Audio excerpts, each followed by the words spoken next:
800 रुपये में कुछ नहीं होता। ये मुद्दा बहुत ही जेन्युइन है। ये मुद्दा लोगों को समझ में आ रहा है। किसी से भी बात करो आप, पहला उसकी जो पहली प्रतिक्रिया होगी, यार अन्याय।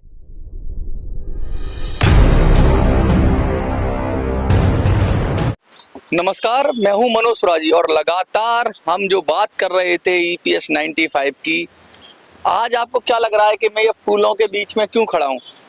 इधर भी फूल है मेरे नीचे और यहाँ भी फूल हैं। ये फूल क्या? फूल मुस्कुराहट का प्रतीक होते हैं, फूल ऊर्जा का प्रतीक होते हैं, फूल एक पॉजिटिव एनर्जी का प्रतीक होते हैं और फूल हमें बताते हैं कि सदा मुस्कुराते रहो चाहे कैसी भी मुश्किल हो। और फूल मुरझा भी जाते हैं, लेकिन आज ये खिले हुए फूलों के बीच, लाल लाल फूल, और इनके बीच में खड़ा हूँ क्योंकि आज मैं खिल रहा हूँ। और खिल क्यों रहा हूँ? खिल रहा हूँ कि आप लोगों का आशीर्वाद मिल रहा है, आप लोगों का साथ मिल रहा है, ऊर्जा का संचार हो रहा है। अब तक मैं थोड़ा सा डाउन फील कर रहा था बीच बीच में, लेकिन मुझे लगता है कि शायद आपका आशीर्वाद अब रंग ला रहा है, आपकी कोशिशें रंग ला रही हैं और आपका प्यार भी अब आने लगा है।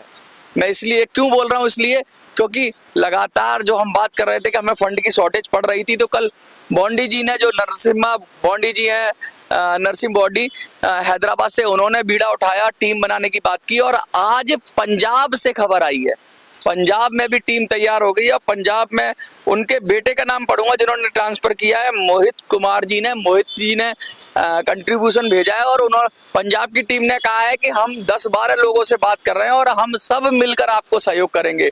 तो ये ऊर्जा दे रहा है कि अब मुझे लगता है 1-2 दिन में जो काम करने में, शुरुआत करने में जो कठिनाई आ रही थी, वो कठिनाई आप लोगों ने हल कर दी।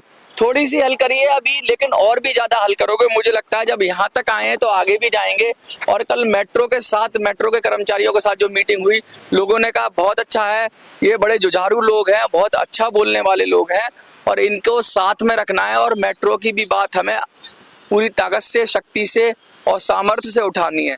तो मैं मनोज सुराजी ये बार बार आपसे आह्वान करता हूँ कि उठो। विवेकानंद जी ने कहा था, उठो, जागो और जब तक लक्ष्य प्राप्त ना हो लगे रहो। तो अब लक्ष्य प्राप्त हो जाएगा। कहाँ तक पहुंचेंगे? सबसे बड़ा लक्ष्य मालूम है आप? कुछ लोगों को ये लक्ष्य लगता होगा कि मनोज को चुनाव जीतना एक लक्ष्य है या सांसद बनना लक्ष्य है। मेरा लक्ष्य ये नहीं है, मेरा लक्ष्य इससे भी बड़ा है।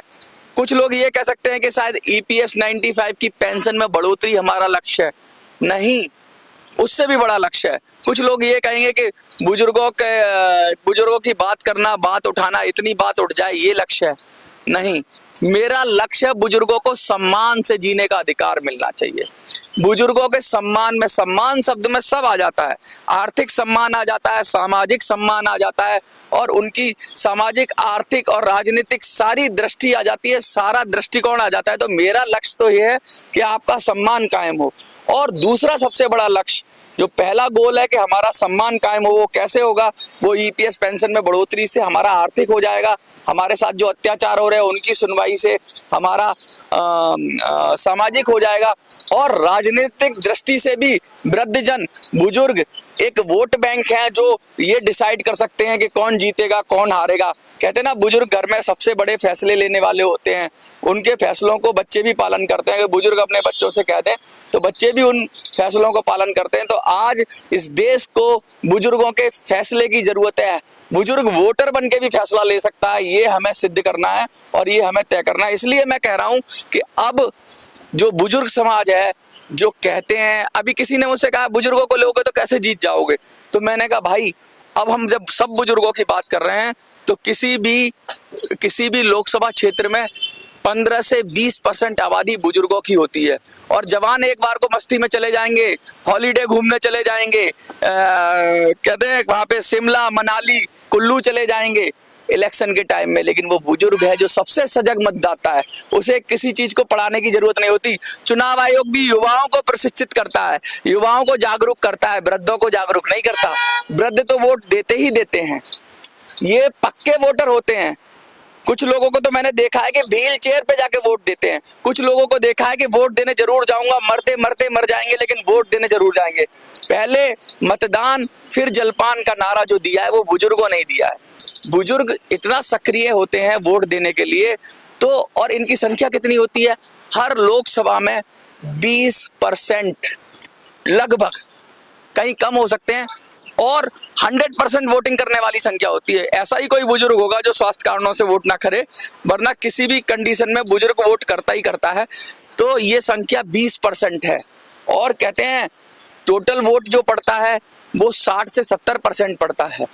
तो अगर 60 और 70% वोट पड़ता है तो 30% तो लोग देने ही नहीं जाते वोट, और 30% 70%, तो यानी 70% का हम लोग, 100% का 20 है तो 70% का हम लोग कितने होंगे, लगभग 30%।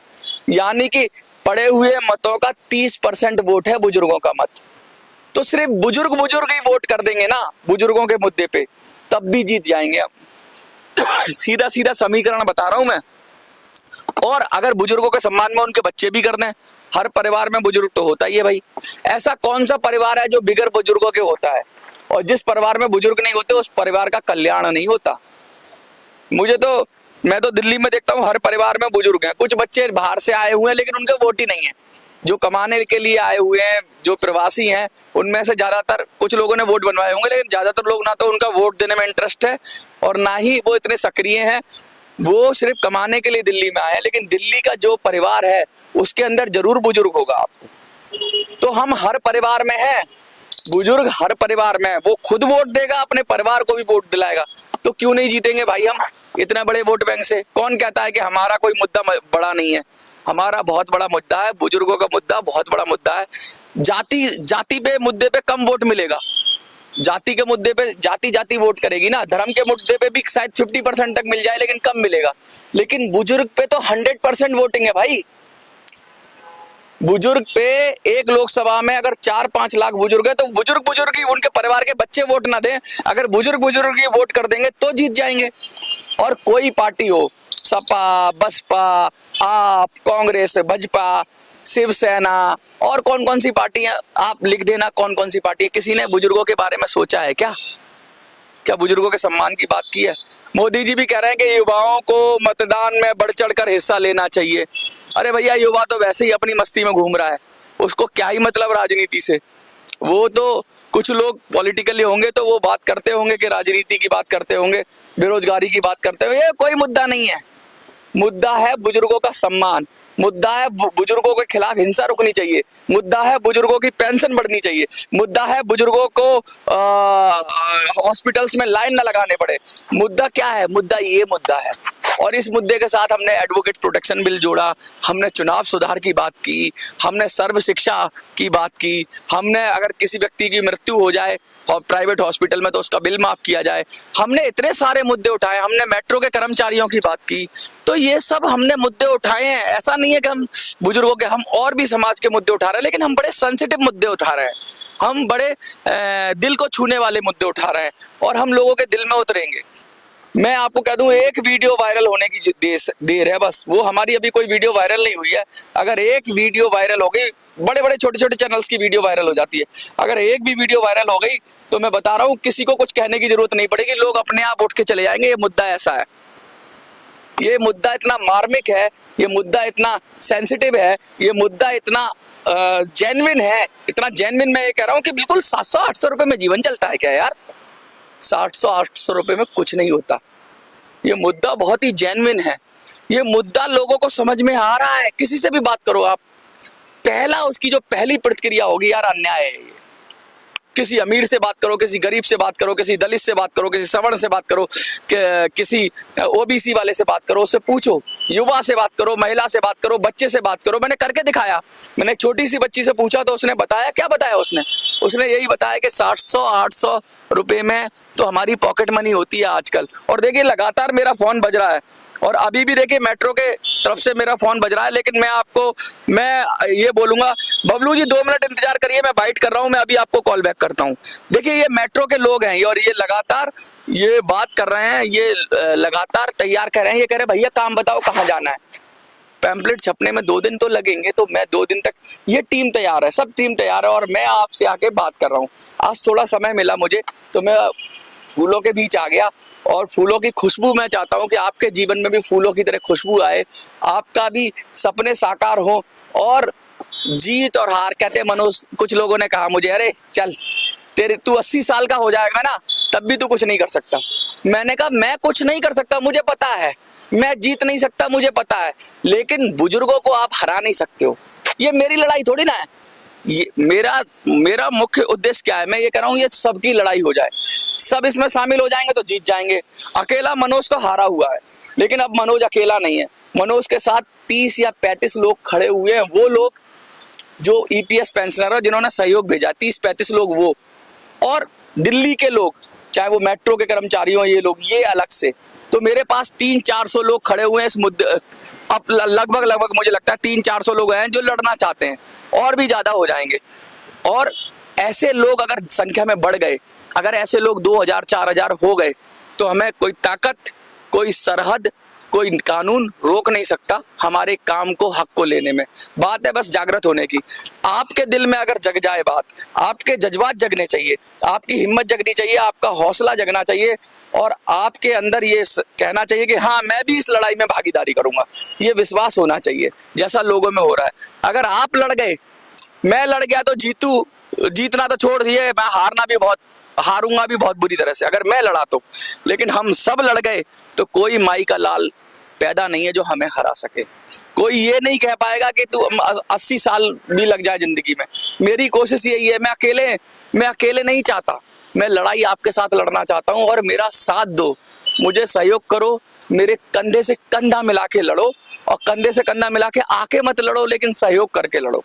अगर आपका एक सहयोग आएगा तो मैं फिर यहाँ पर 4 गुना शक्ति से लड़ूंगा। जैसे मुझे आज ऊर्जा मिली है, ऐसे ऊर्जा मुझे देते रहना, और मेरा मनोबल गिरने मत देना। मैं आपसे रिक्वेस्ट करता हूं कि मेरा मनोबल मत गिरने देना, और जो भी मेरा मनोबल गिराने की कोशिश करे कमेंट में, उसको आप स्वतंत्र हो, उसको उसकी भाषा में जवाब देने के लिए। अगर कोई बदतमीजी करता है तो पहले उसको प्यार से समझाओ, और नहीं समझता है तो आप आजाद हो अपनी भाषा में उसको समझाने के लिए, क्योंकि मैं बोलूंगा तो अच्छा नहीं लगेगा, क्योंकि वो भी शायद बुजुर्ग हो। लेकिन अगर वो नहीं मान रहा है बार बार कहने के बाद भी, और बदतमीजी पे उतारू हो रहा है, तो उसको समझाना पड़ेगा कि भाई यहाँ से दफा हो जाओ, हमें लड़ने दो, हमें अपना काम करने दो, और हम सब मिलकर लड़ेंगे। मुझे उम्मीद है कि जैसे ये 30-35 लोग जगे हैं, ऐसे और भी लोग जगेंगे, और हमारे जो लक्ष्य था 450 लोगों ने जो प्रॉमिस किया था, वो प्रॉमिस वो लोग पूरा करेंगे।